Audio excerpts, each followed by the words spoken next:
Hi അസ്സാം വലൈക്കും. Welcome to Afsa's diary. ഞാൻ നിങ്ങളെ കാണിക്കാൻ പോകുന്നത് നമുക്ക് കോളിഫ്ലവർ വെച്ചിട്ടൊരു ഗോബി മഞ്ചൂരിയൻ എങ്ങനെ ഉണ്ടാക്കുക എന്നുള്ളത് കാണിക്കാം. അതിലേക്ക് ആവശ്യമുള്ള സാധനങ്ങളാണ് ഞാൻ എടുത്തു വെച്ചതൊക്കെ. നമുക്കിതൊക്കെ സോസ് ഉണ്ടാക്കാൻ വേണ്ടിയിട്ടും ഇതൊരു അരക്കപ്പ് കോൺഫ്ലവറും അരക്കപ്പ് മൈദയും കൂടിയാണ്. അത് നമുക്ക് കോളിഫ്ലവറിനെ ഒന്ന് കോട്ട് ചെയ്തെടുക്കാനുള്ളതാണ്. റെസിപ്പി കാണാം. നമുക്ക് ഗ്യാസ് ഓൺ ചെയ്തിട്ടൊരു പാൻ വെച്ച് കൊടുക്കുക. അതിൽ ഈ വെള്ളം ഒന്ന് തിളച്ച് വരുമ്പോൾ നമുക്ക് ഈ കോളിഫ്ലവറിനെ ഒന്ന് ലേശം ഉപ്പിട്ട വെള്ളത്തിൽ ഒന്ന് ക്ലീൻ ചെയ്തെടുക്കണം. അപ്പോൾ ഒരു പുഴുവൊക്കെ ഉണ്ടെങ്കിൽ പോകാനും എല്ലാവരും നല്ലതാണ്. ഇതുപോലെ ഒരു ചെറിയ തണ്ടോട് കൂടിയിട്ടാണ് എല്ലാതും പീസാക്കി എടുക്കുക. ഇനി ഈ വെള്ളം ഒന്ന് തിളച്ച് വരുമ്പോൾ കുറച്ച് ഉപ്പിട്ട് കൊടുക്കുക. ഈ വെള്ളം നമ്മൾ ഊറ്റി കളയുന്നതാണ്. അപ്പം നമുക്ക് ഉപ്പിത്തിരി ഇട്ട് കൊടുക്കുക. ഉപ്പിട്ട് കൊടുത്തിട്ടുണ്ടെങ്കിൽ നല്ലതാണ്. ഇതിൽ തിളച്ച് വരുന്നവരെ വെയിറ്റ് ചെയ്യുക. വെള്ളം തിളച്ച് വരാൻ തുടങ്ങിയിട്ടുണ്ട്. ഇതിൽ ഉപ്പിട്ടിട്ടുണ്ട്. ഇതിലേക്ക് നമുക്ക് കോളിഫ്ലവർ ഇട്ട് കൊടുക്കാം. ഈ കോളിഫ്ലവർ ഇതിലിട്ടിട്ട് കുക്ക് ചെയ്തെടുക്കുന്നതല്ല പ്രധാനം. ഇതിൽ വല്ല പുഴു എന്തെങ്കിലുമൊക്കെ ഉണ്ടെങ്കിൽ ചൂട് തട്ടിയിട്ട് പുറത്ത് വരാൻ വേണ്ടിയിട്ടാണത്. അപ്പം നമുക്കൊന്ന് ക്ലീനായി കിട്ടും. വൃത്തിയുടെ എന്തെങ്കിലുമൊക്കെ ഉണ്ടെങ്കിൽ പോവുകയും ചെയ്യും. ഒരു 2-3 മിനിറ്റ് നേരം ഈ ചൂടുവെള്ളത്തിലൊന്ന് നല്ല കടന്നിട്ട് ഇതാവേണ്ടത് ക്ലീനായി കിട്ടാൻ വേണ്ടിയിട്ടാണ്. ഇത് കഴിഞ്ഞിട്ട് നമുക്ക് ഒരു സ്ട്രെയിനറിലേക്ക് നന്നായിട്ടൊരു ലേശം തണുത്ത വെള്ളമൊക്കെ ഒഴിച്ച് വൃത്തിയാക്കി കഴുകിയെടുക്കാം.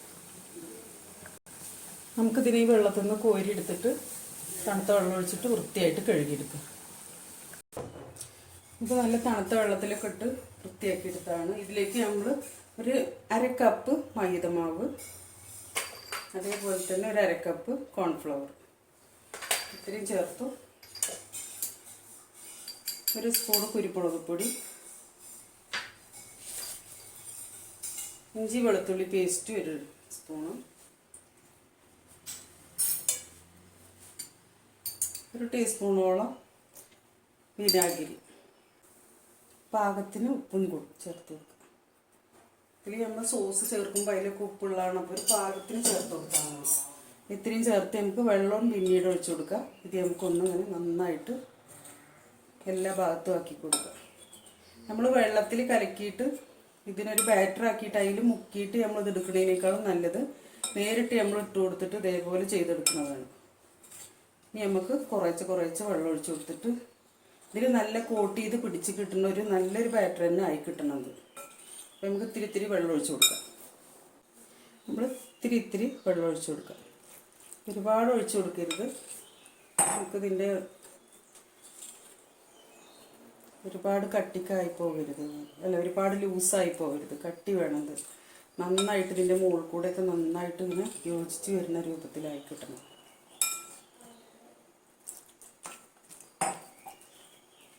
കുറച്ച് ചേർത്തിട്ട് നമുക്കൊന്ന് ഇതുപോലെയെല്ലാം നല്ല കോട്ടിംഗ് ആയിട്ട് നമുക്കിതുപോലെ കിട്ടണം. അപ്പം ഇങ്ങനെ ഒട്ടിയിട്ട് നമ്മളിത് ഫ്രൈ ചെയ്തെടുക്കുമ്പോൾ ഓരോന്നോരോന്നായി എടുത്തിടുമ്പോൾ നമുക്കിതിങ്ങനെ ഒട്ടി വരും. പക്ഷെ ഫ്രൈ ആയി കൊണ്ടിരിക്കുമ്പോൾ നമുക്കത് വിട്ട് പോകുന്നുള്ളൂ. നമുക്കൊരു ചെറിയ പാൻ വെച്ച് കൊടുത്തിട്ട് ചട്ടി നന്നായി ചൂടായി വരുമ്പോൾ നമുക്കതിലേക്ക് സൺഫ്ലവർ ഓയിലോ ഏതെങ്കിലും ഒരു വെജിറ്റബിൾ ഓയിലോ ഒഴിച്ചു കൊടുക്കാം. നമ്മൾ വെളിച്ചെണ്ണ ഒഴിച്ചു കൊടുക്കരുത്. അപ്പോൾ ചെറിയ ചട്ടി വെച്ചിരിക്കണ എന്തൊത്തിരി ഉള്ളത് നമുക്ക് പൊരിച്ചെടുക്കുമ്പോൾ വറുത്തെടുത്ത് കഴിഞ്ഞാൽ ഈ എണ്ണ വേസ്റ്റ് ആകാതിരിക്കാൻ വേണ്ടിയിട്ടാണ് ഞാൻ എപ്പോഴും പറയാറുണ്ട്. ചെറിയ ചട്ടിയിൽ കുറച്ച് എണ്ണ വെച്ച് നമുക്ക് മുക്കി വറുത്തെടുക്കേണ്ടതല്ലേ ഇത്. നല്ല ചൂടായ എണ്ണയിൽ നമുക്കിനിത് അതിങ്ങനെ ഓരോന്നോരോന്നായിട്ട്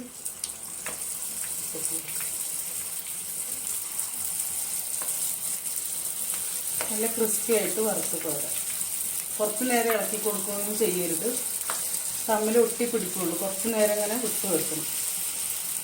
അതൊന്ന് ചെറുതായിട്ട് മറിച്ചിട്ട് കൊടുക്കാം. നല്ല ക്രിസ്പി ആയിട്ട് വറുത്ത് കോരുന്നത്. ശരിക്കും നമ്മൾ ഈ സോസ് ഉണ്ടാക്കിയിട്ട് ഉപയോഗിക്കണം നേരത്തെ സോസിലിട്ടിട്ട് ഇളക്കിയെടുക്കുമ്പോഴാണ് ഇതിനൊന്നും കൂടി ടേസ്റ്റ് ഉണ്ടാകുക.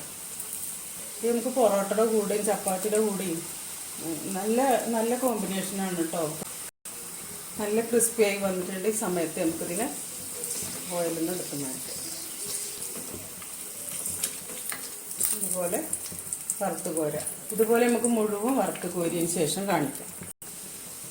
എല്ലാം നമുക്കിതുപോലെ നല്ല കോട്ടായിട്ട് കിട്ടണം കേട്ടോ. നല്ല ക്രിസ്പി ആയിട്ട്, നല്ല ഇങ്ങനെ ക്രിസ്പി ആയിട്ട് ഇടുമ്പോൾ കണ്ട നല്ല സൗണ്ടോട് കൂടിയിട്ട് ഇങ്ങനെ നല്ല ക്രിസ്പി ആയിട്ട് തന്നെ നമുക്ക് കിട്ടിയിട്ടുണ്ട്.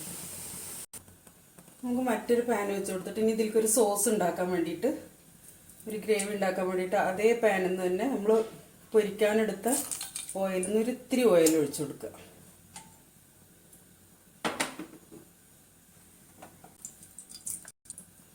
ആദ്യം നമുക്ക് ഇതിലേക്ക് കുറച്ച് സെലറി ഇട്ട് കൊടുത്തിട്ട് ഒന്ന് വഴറ്റി കൊടുക്കുക.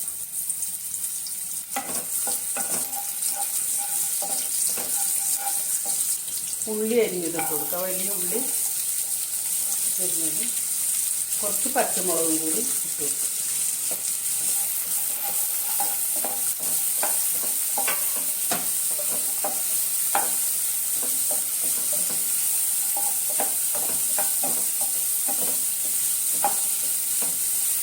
ഇതിലേക്ക് നമുക്കൊരു ടീസ്പൂണോളം ഇഞ്ചിയും വെളുത്തുള്ളിയും ചതച്ച നല്ല പേസ്റ്റ് ഇട്ട് കൊടുക്കാം.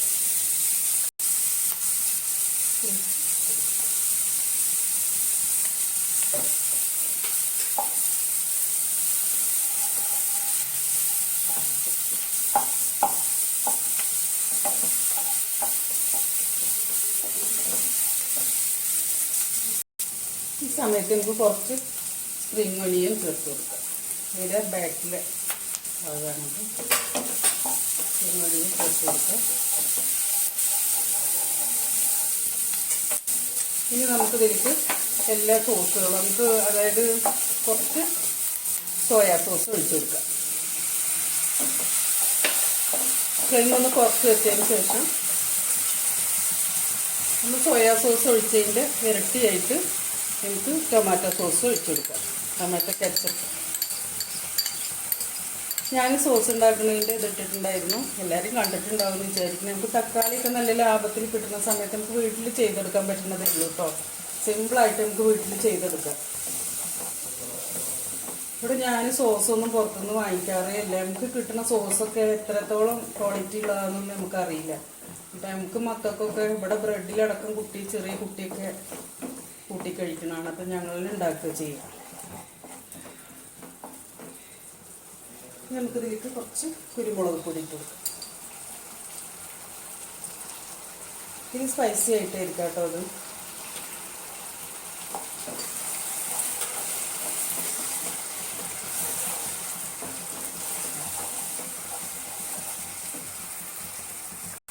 ഇനി ഇതിലേക്ക് ഗ്രേവി ഒരു തിക്കിന് വേണ്ടിയിട്ട് കുറച്ച് കോൺഫ്ലവറാണ്. ഇത് നമുക്ക് ഇത്തിരി വെള്ളം ഒഴിച്ചിട്ട് ഒന്ന് കലക്കി എടുത്തിട്ട് ഒഴിച്ചു കൊടുക്കാം.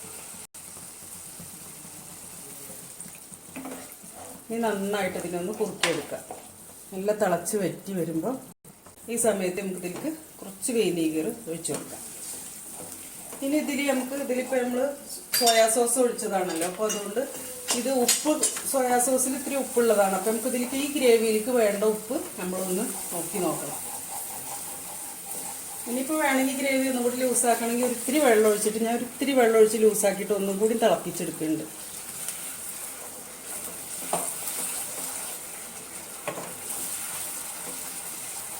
സമയത്ത് നമുക്ക് ഉപ്പ് നോക്കാം. ഒരു പൊടിക്ക് ഉപ്പിൻ്റെ കമ്മിയുണ്ട്. ഇത്ര ഉപ്പ് ചേർക്കുന്നുണ്ട്.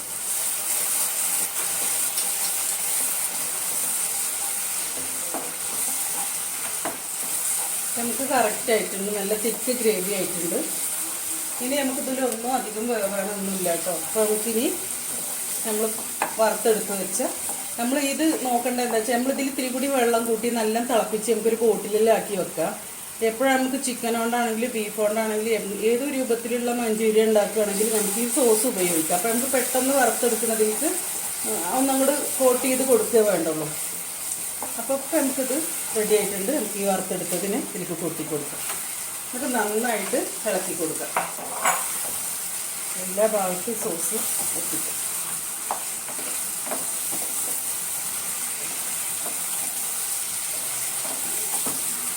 നമ്മളൊരു ഗസ്റ്റൊക്കെ വരുമ്പോൾ നമ്മളിത് ഉണ്ടാക്കുമ്പോൾ, സ്പെഷ്യലായിട്ടൊക്കെ ഉണ്ടാക്കുമ്പോൾ അവർ വന്ന് ഇരിക്കുമ്പോൾ നമ്മൾ സെർവ് ചെയ്യണ സമയത്ത് നമ്മൾ ഈ സോസിലിട്ടിട്ടുകൊണ്ട് കോട്ട് ചെയ്ത് കൊടുത്താൽ മതി. നല്ല ക്രിസ്പി ആയിട്ട് നമുക്ക് കഴിക്കാൻ നല്ല ടേസ്റ്റ് ആയിരിക്കും. തണുത്ത് അല്ലെങ്കിൽ നമുക്കിതിങ്ങനെ ആക്കി വെച്ച് കഴിഞ്ഞാൽ തണുത്തിരിക്കുള്ളൂ. സ്പ്രിംഗ് ഒനിയനും ചേർത്ത് കൊടുക്കാം. ഈ സ്പ്രിംഗ് ഒനിയനൊക്കെ നമുക്ക് വീട്ടിലുണ്ടാക്കിയെടുക്കാം കേട്ടോ. ഞാൻ ഒരു ദിവസം അതിൻ്റെ വീഡിയോ ഉണ്ട്. പിന്നെ ഇപ്പോൾ ഇത് എല്ലാ കടകളിലും കിട്ടും. വലിയ വിലയുള്ള സാധനമൊന്നും അല്ലല്ലോ ഇപ്പോൾ. അപ്പോൾ നമുക്ക് സാധാരണ എല്ലാ കടകളിലും കിട്ടുന്നതാണ്. ഇതൊക്കെ ഞാനിവിടെ ഉണ്ടാക്കിയെടുക്കാറുണ്ട് കേട്ടോ. നമുക്കിതൊക്കെ വീട്ടിലകത്തന്നെ ഉണ്ടാക്കിയെടുക്കാം. ഓരോ ബോട്ടിൽ, കാലി ബോട്ടിൽ, വേസ്റ്റ് ബോട്ടിലൊക്കെ. അപ്പോൾ എല്ലാം കഴിഞ്ഞു. ഇനി നമുക്കൊരു സെർവിങ് ബൗളിലേക്ക് മാറ്റാം. അങ്ങനെ നമ്മൾ വളരെ ടേസ്റ്റി ആയിട്ടുള്ള ഗോബി മഞ്ചൂരിയൻ റെഡി ആയിട്ടുണ്ട്. എല്ലാവരും ഇതുപോലെ ഉണ്ടാക്കി നോക്കണം കേട്ടോ. എൻ്റെ വീഡിയോ ആദ്യമായി കാണുന്നവരാണെങ്കിൽ സബ്സ്ക്രൈബ് ചെയ്യണേ. വീഡിയോ ഇഷ്ടമായെങ്കിൽ ഫ്രണ്ട്സിനും റിലേറ്റീവ്സിനൊക്കെ ഒന്ന് ഷെയർ ചെയ്യണം. വീഡിയോ കണ്ടതിന് ശേഷം ലൈക്കും കമൻറ്റ് ചെയ്യാൻ മറക്കരുത്. ഇൻഷാ അല്ലാഹ് മറ്റൊരു വീഡിയോയുമായി വരുന്നതുവരെ അസ്സലാമു അലൈക്കും.